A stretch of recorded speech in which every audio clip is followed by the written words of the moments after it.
Ama ne yazık ki Müslümanlar olarak Gazze'deki katliama alıştık ve tepkilerimiz azaldı. Gazze'de çocukların, kadınların ve yaşlıların öldürülmesine sessiz kalmayacağız, susmayacağız. Peygamber Efendimiz zulmün karşısında susan dilsiz şeytandır hadisi şerifinde belirttiği gibi yapılan katliama karşı olduğumuzu tüm dünyaya haykıracağız. İşgalci çete son 24 saatte 700'ü aşkın insanı şehit etmiştir. Bizler susarak işgalci çete katliamlarını çok daha rahat yapacaktır.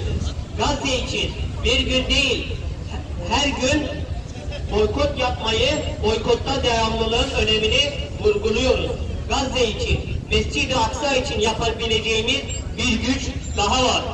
O da dua. Devamlı Gazze'li çocuklara dua edelim.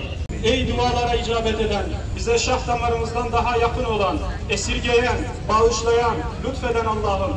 Ey yerleri ve gökleri yaratan, gizli ve açık her şeyi hakkıyla bilen, mülkün ve saltanatın ve bütün varlıkların sahibi, gözden uzak, gönle yakın, her şeye kadir olan yüce Allah'ım.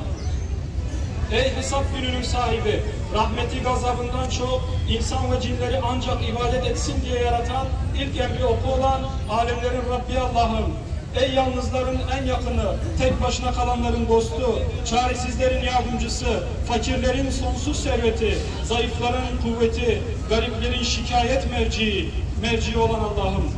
Ey bizleri ve bütün mevcudatı yoktan var eden, varlığından haberdar eden, bizleri nice nimetler bahşeden, bizi imanla, İslam'la müşerref kılan Allah'ım. Kur'an-ı Kerim'inde öyleyse sakın Allah ile beraber başka ilaha yalvarma, sonra azaba uğrayanlardan olursun.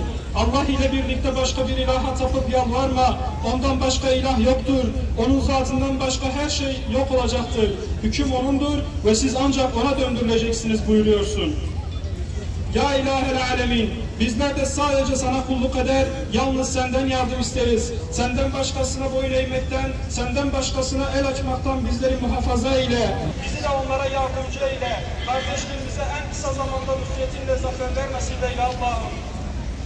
Rabbimiz, Müslümanlara zulmeden, mahkumların bedduasından sakınmayanlara sana havale ediyoruz.